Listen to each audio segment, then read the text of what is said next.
Perkenalkan, nama saya Muhammad Syahrehan dengan NIM 2307112321. Pada kesempatan kali ini saya akan menjelaskan tentang sistem pengkondisian udara dari praktikum prestasi mesin. Baiklah, adapun alat yang digunakan pada praktikum kali ini adalah sistem pengkondisian udara atau air conditioning system. Tujuan dari dilaksanakannya praktikum berikut ini adalah sebagai berikut. Yang pertama, untuk mengetahui coefficient of performance atau COP dari AC. Yang kedua, efisiensi refrigerasi. Yang ketiga, efektivitas kondenser dan pemanfaatannya. Kemudian yang keempat atau yang terakhir adalah menentukan efektivitas dari evaporator. Baik, selanjutnya ada potensi bahaya alat dan pencegahannya. Pada praktikum sistem AC, terdapat bahaya listrik, tekanan refrigeran yang tinggi, serta suhu ekstrim pada pipa kompresor dan evaporator. Sehingga pada praktikan diharapkan untuk selalu menggunakan APD, seperti sarung tangan dan sepatu tertutup, kemudian memastikan tangan kering sebelum menggunakan panel listrik, lalu tidak menyentuh pipa saat alat beroperasi, dan yang terakhir, memastikan sistem dalam keadaan mati sebelum melakukan pengecekan dan pengaturan.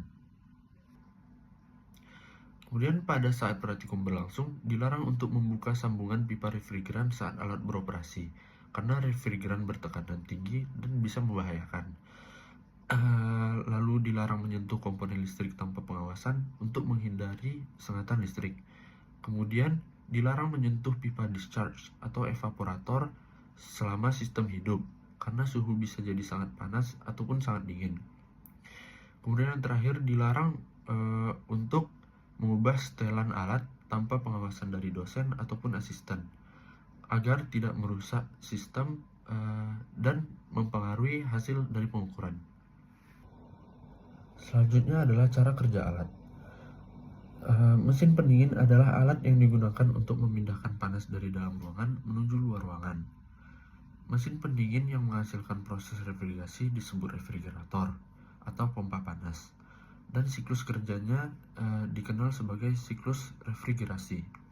Siklus refrigerasi yang paling banyak digunakan adalah siklus kompresi uap sederhana, di mana refrigeran diuapkan di evaporator dan kemudian dikondensasikan dengan cara mengompresi uap tersebut. Proses ini melibatkan 4 komponen utama secara langsung. Yang pertama ada kompresor, yang kedua kondensor, ketiga katup ekspansi, dan yang terakhir atau yang keempat adalah evaporator. Prinsip kerjanya adalah ketika motor penggerak berputar, motor tersebut akan memutar kompresor. Akibatnya tekanan dan temperatur refrigeran meningkat, dan gas refrigeran yang bertekanan dan bertemperatur tinggi kemudian mengalir pada pipa-pipa kondensor dan melepaskan panas ke media pendingin.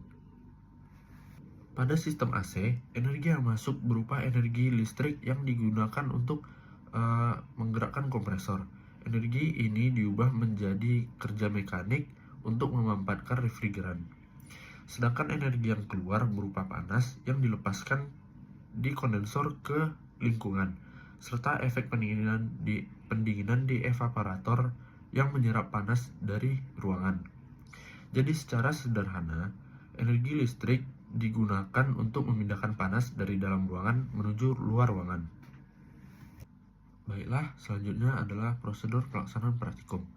Prosedur pelaksanaan praktikum sendiri terbagi atas 3 tahapan, yaitu yang pertama adalah pengisian refrigeran, yang kedua pengujian alat uji, dan yang terakhir adalah pengambilan data.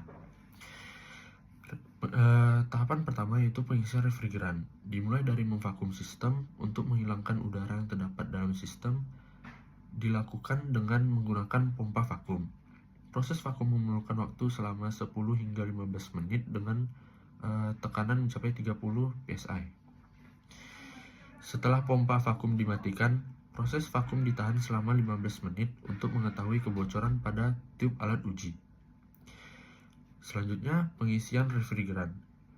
Pengisian refrigeran dilakukan dengan cara frost line. Dalam proses pengisian refrigeran menggunakan charging manifold. Lalu current ampere disesuaikan dengan spesifikasi AC, yaitu antara 2,8 hingga 3,2 ampere. Selanjutnya ada tahapan pengujian alat uji setelah dilakukannya pengisian refrigeran. Pertama, bak atau reservoir diisi dengan air, kemudian pompa dihidupkan untuk mengalirkan air ke dalam heat exchanger hingga air mengalir keluar dari bagian saluran heat exchanger. Lalu selanjutnya kompresor dihidupkan selama 15 menit untuk melakukan running mesin. Dan yang terakhir, jika kompresor sudah bekerja secara normal, maka matikan kompresor. Dan tahapan yang terakhir adalah pengambilan data setelah dilakukannya pengujian alat uji. Data yang pertama yaitu menguji dengan laju aliran massa air. Untuk mendapatkan laju aliran massa air dengan mengatur ball valve dan gate valve. Pengukuran dengan menggunakan gelas ukur dan stopwatch. Lalu yang kedua, kemudian data dicatat pada form yang telah tersedia. Data yang dicatat meliputi tekanan dan temperatur. Terdapat 4 titik tekanan yang harus dicatat, yaitu tekanan input, tekanan output, pada kondensor, dan evaporator. Sedangkan untuk temperatur yang menjadi data yaitu temperatur input dan output dari kondensor dan evaporator, temperatur air dalam reservoir dan heat exchanger, serta temperatur lingkungan. Ketiga, ada pengambilan data dilakukan sebanyak 3 kali. Dan yang terakhir, proses di atas yang tadi diulang untuk mengambil pengambilan data dengan laju aliran massa air atau m-dot yang berbeda. Selanjutnya, kita masuk ke rumus dasar yang digunakan pada percobaan ini dan satuan-satuannya. Yang pertama ada efek refrigerasi. Efek refrigerasi atau ER sama dengan H1 dikurangi dengan H4, di mana H1 adalah entalpi pada awal proses kompresi, dan H4 adalah entalpi pada awal proses penguapan. Satuan dari kedua H1 dan H4 adalah kilojoule dibagi kilogram. Selanjutnya adalah kerja kompresi. Kerja kompresi atau WK sama dengan H2 dikurangi dengan H1, di mana H2 adalah entalpi pada awal di superheating dengan satuan kilojoule per kilogram sama dengan H1, yaitu entalpi pada awal proses kompresi. Lalu ada daya aktual kompresor atau PK. PK sama dengan V dikali I cos theta, di mana V adalah tegangan arus listrik dengan satuan volt, I adalah arus listrik satuannya ampere, dan cos theta merupakan faktor daya listrik. Kemudian ada kalor buang total kondensor atau QK.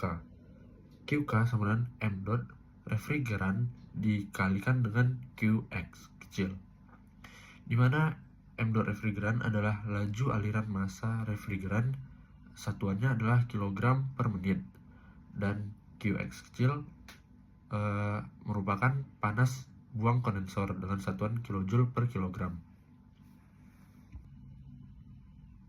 Terakhir ada COP atau Coefficient of Performance.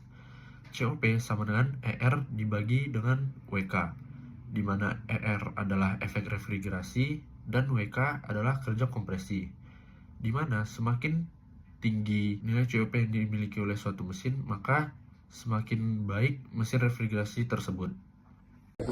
Sekian penjelasan dari saya terkait sistem pengkondisian udara. Saya sudahi, terima kasih.